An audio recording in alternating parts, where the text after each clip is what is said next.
What is up, everybody? Skratch coming up with another Raid Shadow Legends video. We are currently on the test server. We're gonna have a look at the brand new fusion and the new epic champions that are coming with the fusion. Think about it that you have to complete 5 different fusions just so you can get a legendary. So 4 epics, bang, moving over into the legendary. This is kind of like a hybrid fusion. We have fragments for the epics, classic fusion for the legendary.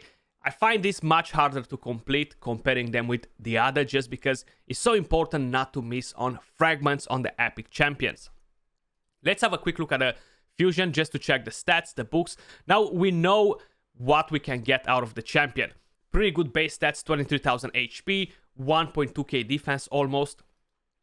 The A1 needs 4 books, the A2 needs 4 books, bringing this on a 3-turn cooldown, constantly having that shield on your entire team.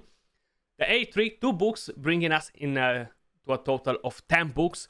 Places increased crit damage buff on all allies for 2 turns.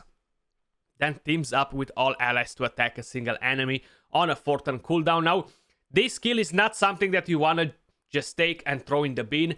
This is very, very unique. There's only one champion in the entire game that can do this, and that's Cardiel.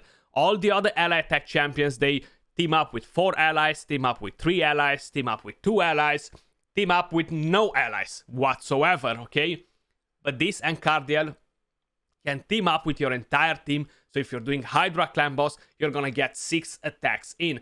That's why this is a pretty powerful skill, just thinking about it, you know?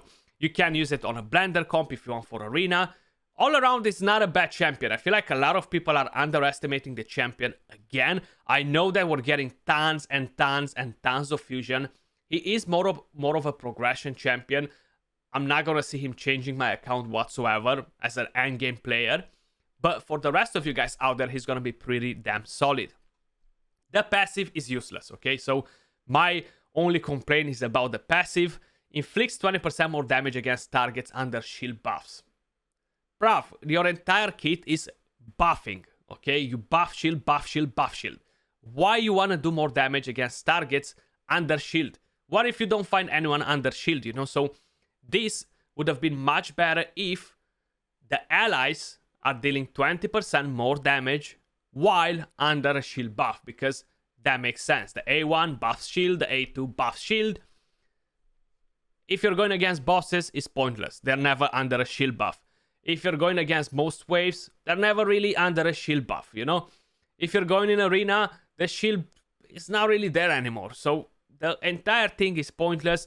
That means that you're going to have to build him with damage as well just to get something out of his passive. So I'm not a big fan of this thing.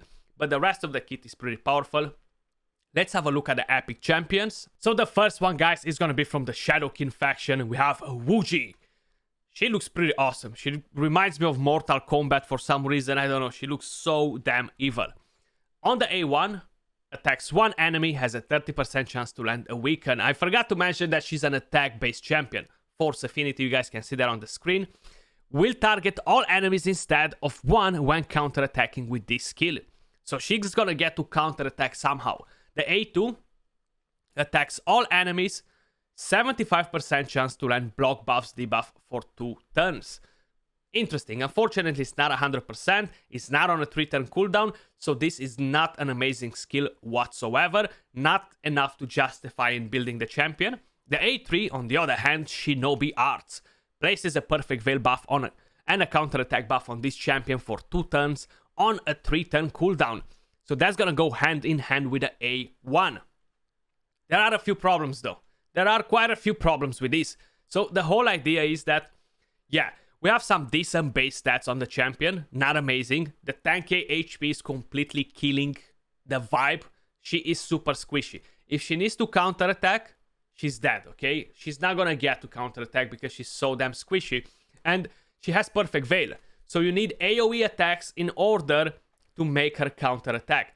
And probably in your mind that I'm gonna use her in the Hydra, I get extra buffs, give her resistance, do all these sort of crazy things. I'm gonna show you that later when I'm gonna do the guide on all the epics, but I feel like she is not amazing, okay? So out of the epics that we're getting for the fusion so far, because this is the first one that we're ranking, she is the worst. So I would not recommend you to skip the legendary to put your hand on the epic champion. increases ally attack in all battles by 20%. If her HP would have been 16,000, would have been nice, you know. The mechanic with the Veil and her counter-attacking, if she would have had an unkillable or a block damage instead of the Veil, and then she gets to counter-attack with the A1, that would have been pretty interesting. Definitely I could see some sort of potential out of an epic champion like that. But unfortunately, this being on a 4-turn cooldown and stuff is not that amazing. Moving over to the next champion, and that's going to be from the Orc faction. We have no one else but Yelagirna. I'm not sure how to say this name.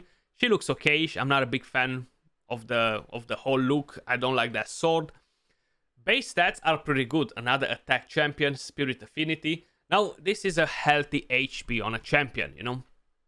The A1 attacks one enemy 2 times, places an increased attack on this champion if this kills an enemy, if this attack kills an enemy. The A2 attacks all enemies, fully booked, 100% chance to land decreased attack on a 3-turn cooldown. Pretty interesting.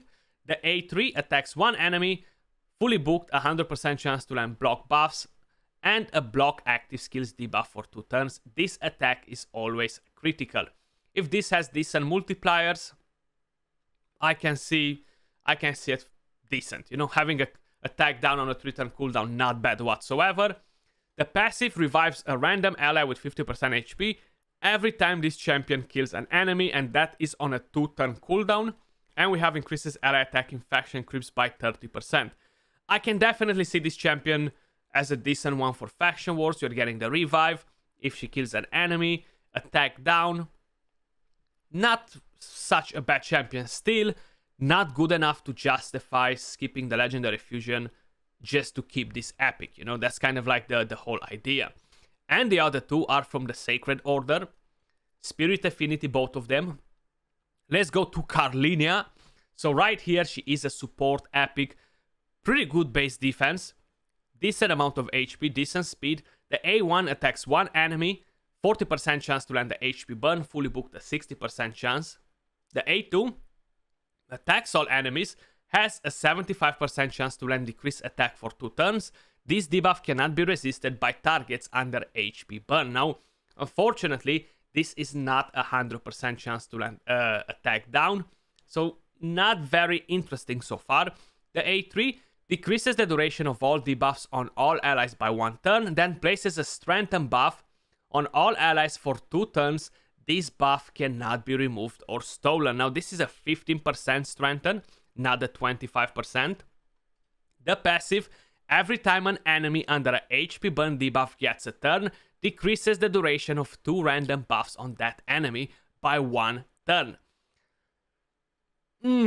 Spiders not getting buffed, most of the bosses not getting buffed.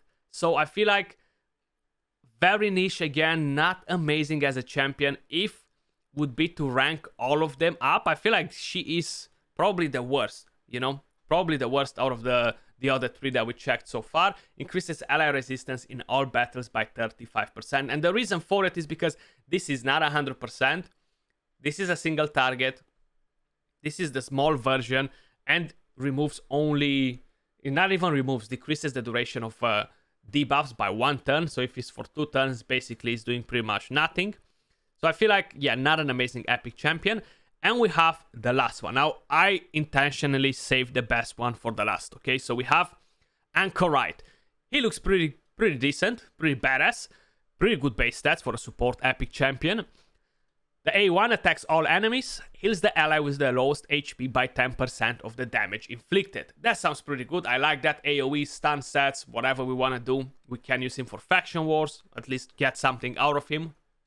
The A2 removes 1 random debuff from all allies, then increases the duration of all ally buffs by 1 turn. And that goes on a 3-turn cooldown, kind of like what Godseeker Oniri does, kind of like what Sunless Survivor, what Demeter. So kind of fits in that sort of niche. The A3 fully heals a target ally, then places a 30% increased crit rate buff and increased crit damage buff on all allies for 2 turns on a 4-turn cooldown.